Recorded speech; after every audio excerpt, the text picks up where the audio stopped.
This story takes place a while ago, when I was 14.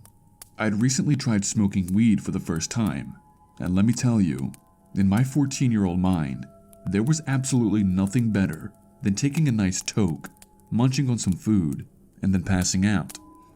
So, this night in particular, I was sleeping over at a friend's house, and let's call her D. D and I had already burned through our first little stash of weed, but had just started to come down from our high, and we wanted more because, well, it was fun, and we didn't want it to stop. The two of us managed to scrounge together enough money for a joint. This wasn't a big enough purchase for our dealer to drive and drop it off, so we made the not-so-smart decision to sneak out and go to him. Yes, we were desperate, I know. Now, looking back, I'm aware that this was a really stupid thing to do. Two 14-year-old, 5'2" and 5'4" girls would be super easy to overpower. In our heads, though, we were invincible. So, we threw on our jackets and beanies and left through D's back door. After making it out into the street, we noticed just how empty it was. Not a single person was around, and the air was dead still. The street lamps illuminated the sidewalks pretty well, but every now and again, there'd be certain patches darker than others. Keep in mind, it's 2 a.m. in the morning, so it's safe to assume that anyone who would approach two teenage girls at this hour probably had ill intentions. Anyways, we get about halfway to the meeting spot, when from behind me, I hear the low rumble of a vehicle. I whip my head around and see a huge truck driving towards us. In my still slightly high paranoid mind, I decide that I am not in the mood for potentially being talked to by a stranger. So I grab Dee's arm and drag her down the next side street we see. We make it and continue walking down the street. I relax a little when I hear the truck drive by the street we were on instead of turning down it. Now, just for context, I need to explain how these streets work. There are so many little streets all connected here, but there are also back alleys where people's garages are. A lot of garages here are either detached or in the back, so there are all these back alleys that consist of only garages that make the garages easy to access. They do, however, go all the way through, and you can get back into the main street from the alley. So basically, if you have a house, there's a street in front of you, a back alley behind you, and you can get to both by simply just doing a small loop. Now, we've seen the truck drive past, so we are calm, but then out of nowhere, I hear the truck again, but this time, coming from in front of us. Once more, I'm like, fuck no, and D and I sprint in between two houses where there is no light. The houses here are super close together, so it's easy to hide in between them. From here, I see this truck drive by, very slowly, as if looking for us. It's the same truck as before, mind you. Now we are terrified. We are both pressed up against the house, trying not to be seen. This truck drives past, and then we hear the engine roar. The truck did a loop, and is now in the back alley of these houses, tearing down it with its bright lights on.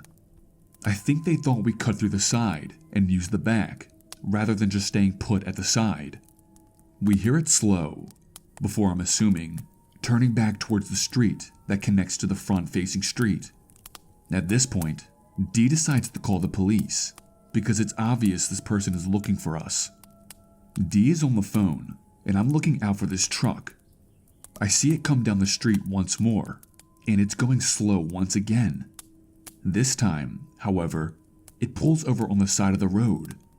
I shuffle back to my hiding spot, praying that I haven't given us away. The operator tells us to stay on the line, and that the cops are on their way, but all I can hear is the sound of one of the truck's doors opening and closing. We listen and hear the sound of urgent footsteps walking down the pavement. We are fully hidden now, so we cannot see the street, but the sound of shoes slapping against the pavement is unmistakable. The footsteps slow, after a minute or so, and finally we hear the door open and close again, and the truck peels out of its spot. The cops come, and take a statement from us. They also drove us back home. Other than being a bit shaken up, we were okay. We never told either of our parents, out of fear of getting in trouble. I don't know who this person was or what they wanted, but I am very grateful that for whatever reason, they gave up their search for us and left us alone that night. A little bit of a backstory. I had went to Miami earlier this month. I didn't know a lot of people there, but I still went. I'm 20, I'm not really jacked, but I know how to hold myself. I had gotten there on a Saturday, and I knew that weekend nights at the beach are when the fun things happen. Night eventually rolled around, and I took an Uber to South Beach. I walked around for about an hour and a half, and find a bench to sit down at and check my phone. As I'm sitting down, minding my own business, a person walks up to me and sits on the same bench as me. I don't think much of it. The place was packed, being that it was a weekend night. A few minutes pass by, and he starts up a conversation with me. I'll refer to him as Dude. He seemed like a chill person, around the same age as me, average build. I'm usually really good at reading vibes, and I didn't get any negative vibes from him. I tell him that I'm new here, and that I had just arrived in Miami, and that I didn't really know anyone here. That was probably my first mistake. My phone had started to die, and I also needed to use the restroom, but the bars and the restaurants there won't let you use their restroom unless you're a customer, so I was shit out of luck. The dude told me that he had a place not too far away from there, and offered to let me come over to use the restroom and charge my stuff for a few minutes. Looking back now, I should have declined the offer, but I did take him up on the offer. We get to his place, and as soon as I enter, I got a really odd vibe. His house was just giving off negative energy, but I didn't pay any attention to it. He tells me where I can plug my stuff in and shows me the way to the bathroom. So, after using the bathroom, I walk back into the living room and sit down. My plan was to let my stuff charge for 15 to 20 minutes and then leave. The dude sits down beside me, and we actually had a pretty good conversation at first. He just seemed like a chill person who was trying to be nice. About 5 minutes after he sat down beside me, that's when things took a turn. He gets up, walks to the kitchen, and pours 2 glasses of vodka. He walks back to me and hands me one. I didn't want to come off as rude, so I took the glass and just held it. I wasn't trying to get drunk, especially around someone I had just met. After he realized that I wasn't drinking, he kept on trying to get me to drink it. He kept saying stuff like, "Come on, I just want to help you relax some." I told him I didn't want to drink, and he got visibly upset. He started saying stuff like, "I let you in my house, and you can't take a shot with me?" At this point, my gut was telling me to get the fuck out of there. I don't know for sure, but I'm pretty sure his intentions weren't as pure as I had originally thought. As I was trying to figure out a way to leave without upsetting him, he started to compliment my looks. As someone who was sexually assaulted 2 years ago, my fight or flight response was kicking in. I got up and acted like I was looking for my wallet in my backpack. I acted like I couldn't find it, and that I probably left it at the beach. I said that I was going to walk back to the beach, and that I would return when I found my wallet. And no, I definitely didn't plan on returning. I packed my stuff, and as I was going so, the dude started laughing. It was such a demonic laugh, I'll never be able to get it out of my head. I bolted out of the door, and I get to the sidewalk and start walking away. I'm not even off the block yet, and I hear his door open behind me. The dude starts speed walking towards me, as if he was following me, while he was still laughing demonically. My first thought was, okay, well, this is a serial killer, and I'm about to be killed. I started to run. I don't know exactly how far I ran, but it was at least 5 blocks. Once I knew he wasn't following me anymore, I spent my last $10 on an Uber to get me as far away from the area as possible. The night was still young, and I knew the nightlife would be active at the beach. So I went back to the beach, just around 10 miles away from my original location, just to make sure that if he went back there looking for me, he wouldn't find me. So, to the dude who was trying to push himself on me, fuck you. I'm an overnight security guard for a large building parking ramp. It's a really quiet job, with a lot of free time, but occasionally, I do have to kick out homeless people. It's a horrible part of my job, and I do my best to direct them to the next safest place to sleep. Most people are understanding, as they unfortunately go through this a lot. If anything, they want to vent, and I try to be an open ear. Our protocol is to ask them to leave once, and if they don't, tell them to leave one more time, and if all else fails, we have to contact the police. I've only once gotten to the last step. It's important to note my general routine at work. I sit in a shack in the parking ramp for an hour, then I go for a walk around the building, and then back to the shack. The doors are all locked, but there's an entryway with an ATM open 24/7. This is where I usually find people looking for a place to sleep. For more context, I'm a smaller woman and unarmed. On this night, there was a woman trying to sleep by the ATM. I followed protocol, and after the first 2 warnings, I had to contact the police. She yelled at me, which is out of the normal, but understandable considering her position. It must be frustrating being constantly kicked out of every semi-safe place. The police arrived, and because I was a little scared, and I always am, I watched from the inside building, out of view, to make sure they got her out. If she was yelling at me, she was full on screaming at the police. This goes on for about a half an hour before she leaves the building. Unfortunately, that's all the cops are required to do, so she makes her way to the bus stop right outside. The problem with this is the bus stop is parallel with my shack. She just sits there and stares at me with hatred in her eyes. This gets uncomfortable pretty quickly, so I decide to take another walk. When I'm passing the door that leads out to my shack, I decide to take a peek out of the little door window.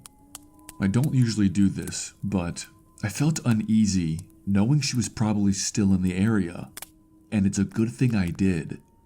I can just barely see it, but behind my shack, I see the slightest wobble. There she was, hiding right behind my shack. It's not a big thing, maybe a 10-foot cube made of large windows and metal right at the entrance of the parking ramp. I have no doubt that she was waiting for me. I call the police and just keep watching from the little door window. While I'm waiting, she eventually lets out an angry scream, kicks the miscellaneous junk in front of the shack, and storms up the stairwell in the parking ramp. For an extra kick of anxiety, the floor above me had a broken door that wasn't locked at the time. Eventually, the police get there, and after some harsh words, they get her to leave again, and this time, she walks off into the night. What really scares me was what I found on my next walk. There's a mirror next to the door that I was watching her from. I couldn't see it from inside, but from this side, it was obvious. She had broken the mirror, and a large piece was missing. Maybe I've allowed my anxiety to build up all this time in my head, but from my perspective, she had taken a large sharp object, hid behind my shack, and waited for me to walk up.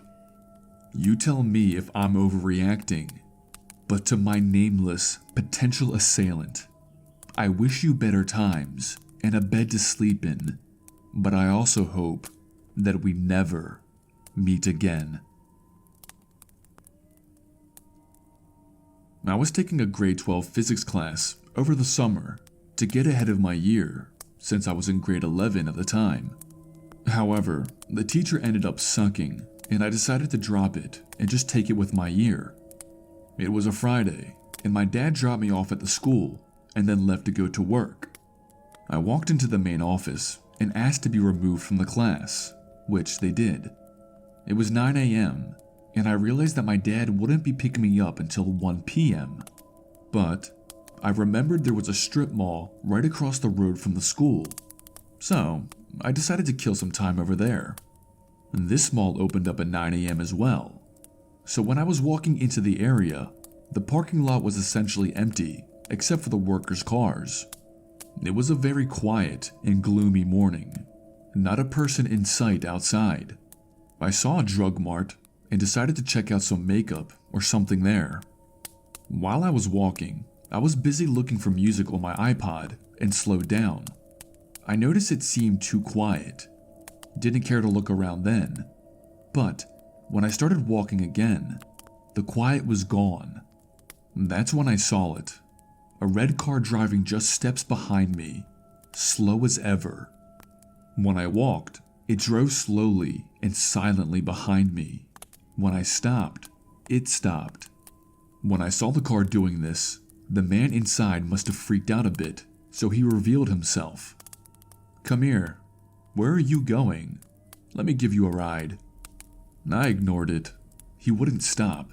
5-6 times the same question, and now he was driving right alongside me. I ran for the drug mart's door. Finally, I thought, safe inside the store. I went to the makeup section and started looking at the lipstick. Literally out of nowhere, a voice. "I can buy that for you." The man had followed me into the store. This time, I got a good look at him. An African-American man wearing blue jeans, a bright yellow, almost neon shirt, probably 30 to 40 years old. "No thank you, I can get it myself." The timid, socially anxious high schooler in me was freaking out. Sweaty palms, heartbeat fast. I couldn't believe he had the nerve to follow me in here. "Come on, baby, I can get it for you." "No thank you, I have money."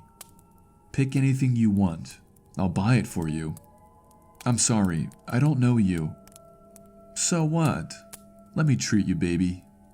Scared out of my mind, I changed aisles. I didn't know where else to go. All I knew is that I couldn't walk out of this store. He'd just follow me again, and then there would be no one to see me. He followed me again. "Where were you going?" "School," I lied. Surely he would back off knowing that I was underage, but he didn't. "What school?" "Let me drive you.